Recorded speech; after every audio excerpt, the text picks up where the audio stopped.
Once upon a time, in the quiet town of Owerri, there lived two brothers called Daniel and Joseph.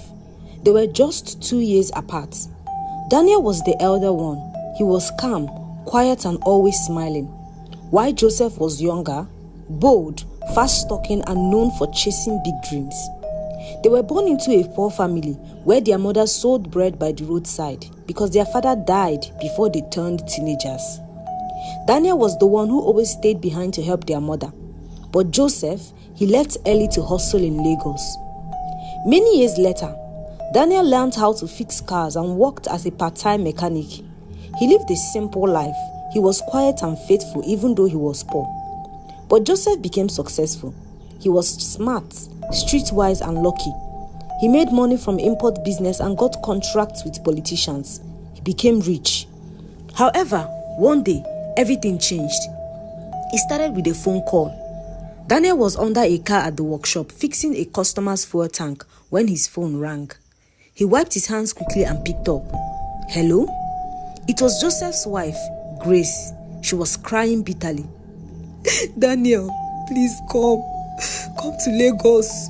Joseph is in the hospital. He is dying. Without wasting time, Daniel took the next bus to Lagos and arrived the next morning, dusty from the long night bus.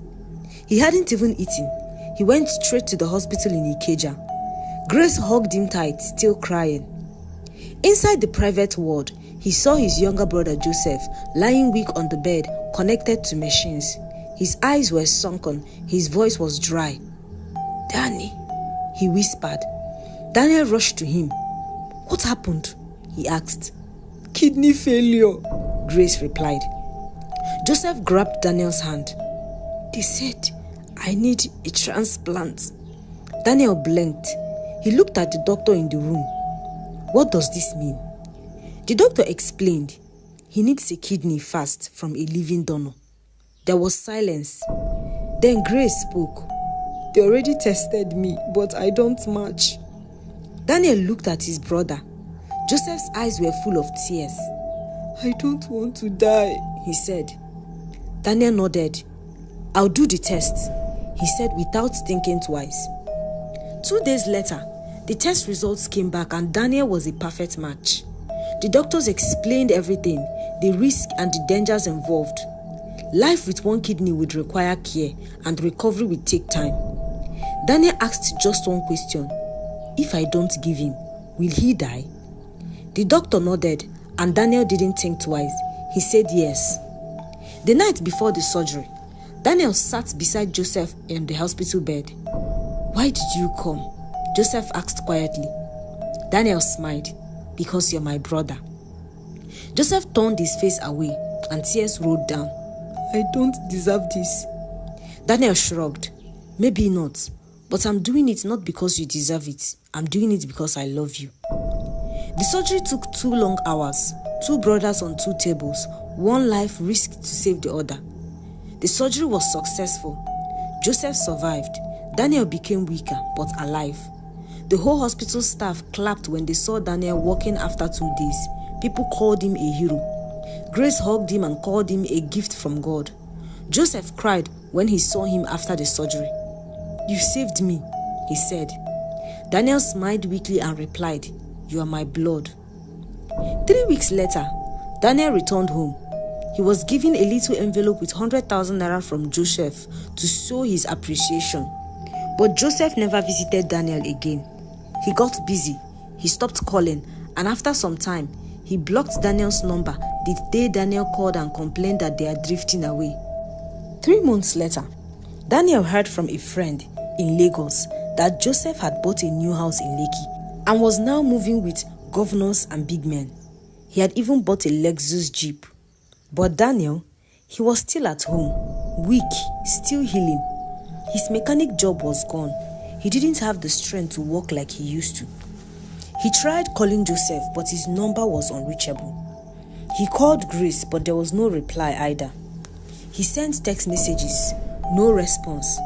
His heart broke little by little every day. So one day, he borrowed money from a friend and traveled to Lagos. He waited outside Joseph's office building for hours. When Joseph finally came out, Daniel smiled and called out, "Joe!" Joseph saw him and pretended to not recognize him. Daniel ran up to him. "Joe, it's me, Daniel." Joseph paused, then sighed. "Daniel, please, don't embarrass me here." Daniel's heart stopped. "Embarrass you? Joe, it's me, oh. I gave you my kidney." Joseph's face changed. "And did I not give you money? Abi, you want to use that thing to be begging me forever?" Daniel shook his head slowly. "I didn't ask you for anything," he said in shame. "Then go home," Joseph said. He entered his car and drove off, leaving Daniel at the gate like a common beggar. Daniel couldn't get a bus back to Owerri that time, so he rented a motel that night and sat on the bed alone, thinking. He had no money left to go back to Owerri. No one in Lagos to stay with. His eyes were red from crying. His stomach was empty and his heart was shattered. He looked down at his side where the surgery scar still itched sometimes. "I gave you life and you gave me silence," he said to himself. The next day, Daniel started doing menial jobs to save up money to return to Owerri. Fortunately, he met a good Samaritan who assisted him with the money he needed. But Joseph, he was rising. He had political appointments coming and he was now rubbing shoulders with big men. But something strange began to happen. He couldn't sleep well. He would wake up sweating, hearing voices, seeing shadows. He started losing appetite. The doctor said he was fine, but in his heart he knew something was chasing him. 2 months after, Daniel had returned to Owerri.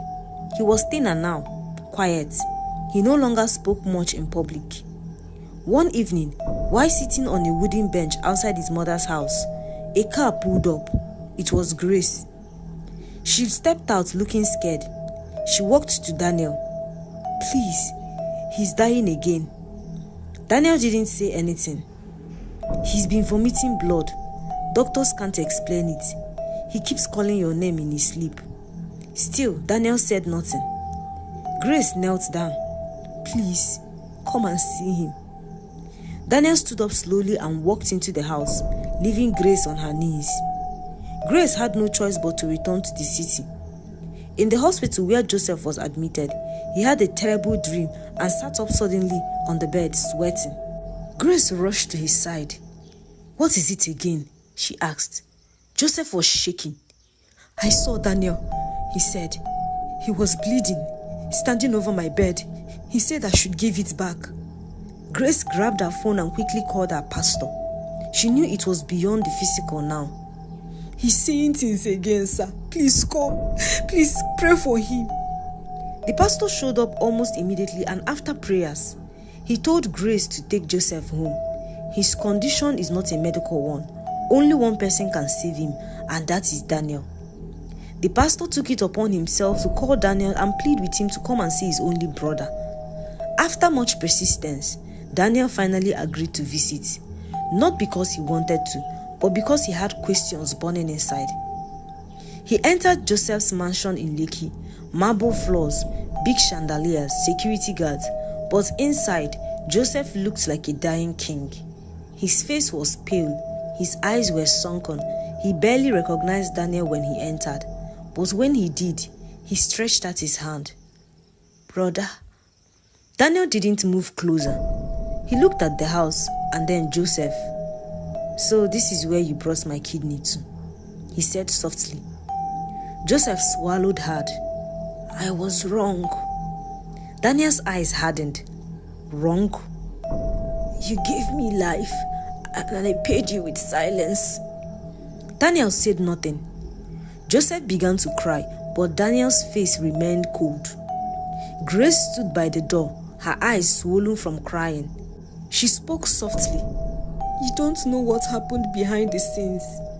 Daniel turned to her. "What happened?" She hesitated a little and then told the truth. After the surgery, Joseph had just recovered. He had just started walking again.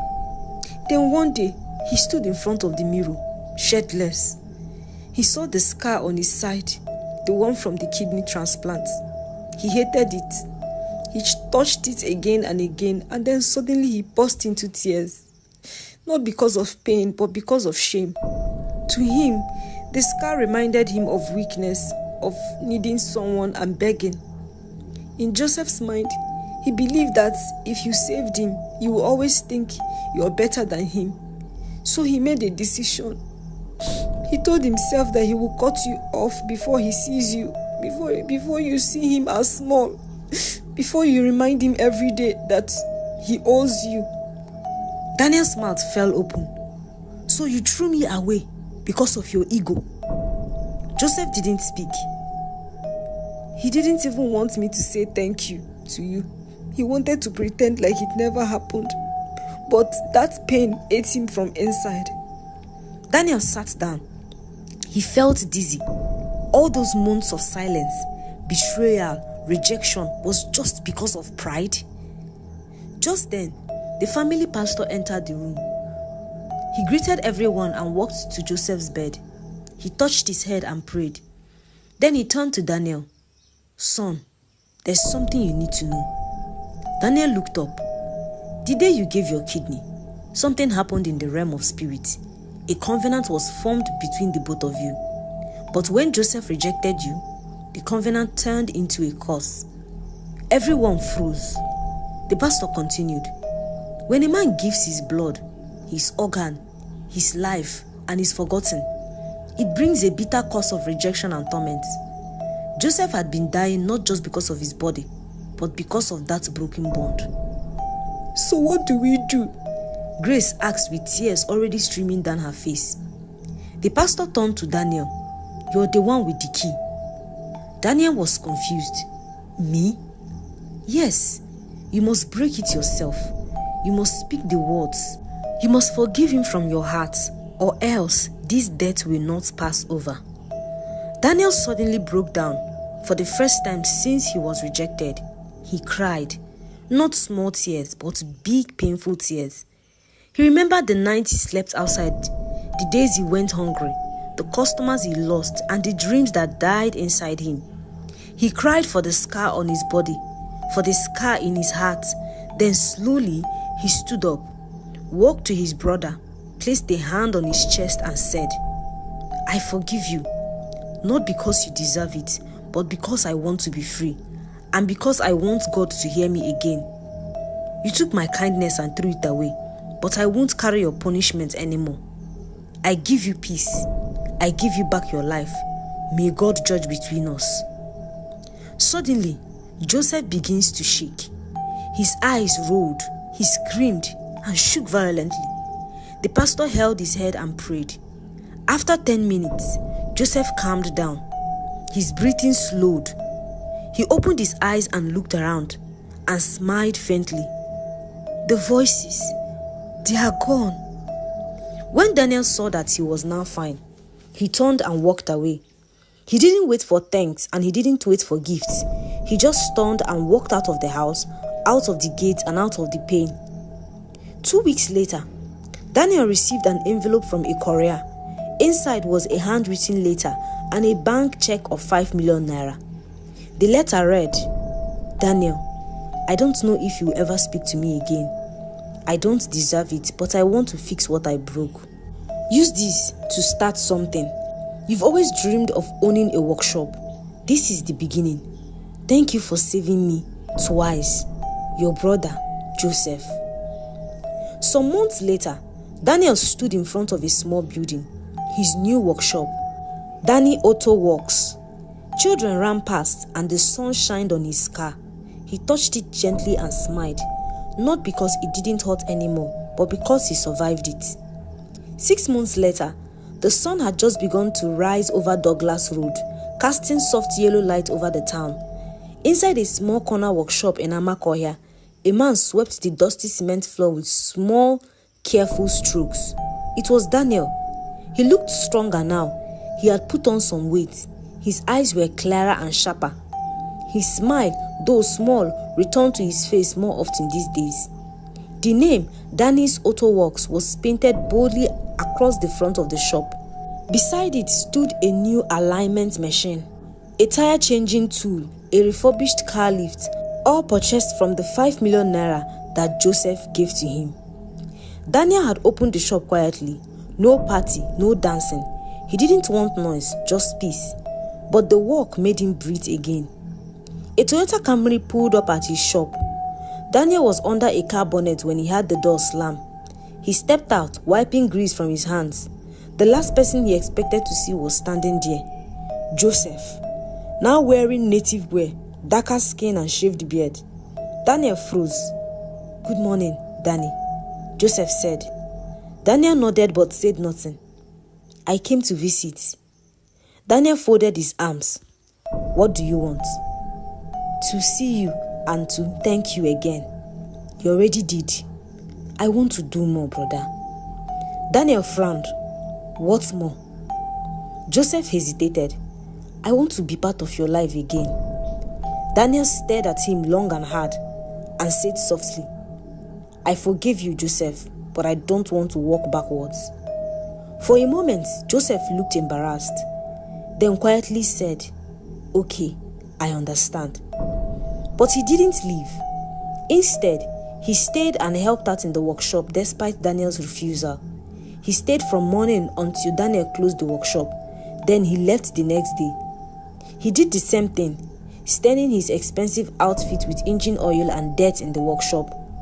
On the third day, Daniel finally called him aside just after he closed the workshop and hugged him passionately. "You are my brother. You will always be my brother. Think about the past, about our mother and where we came from. We were happy even when we were poor. We should be happier now," Daniel said. Joseph broke down in tears and went on his knees. He apologized for everything he put Daniel through and they both reconciled. The moral lesson of this story reminds us that not all betrayals come from enemies. Sometimes, most times, it comes from the ones we loved most. Giving doesn't make you weak, it makes you powerful, even if they throw your gift away. Pride destroys what love builds. Forgiveness doesn't mean returning to pain. It means setting yourself free. Sometimes, God will reward you, not through the people you helped, but through your own strength to survive without them.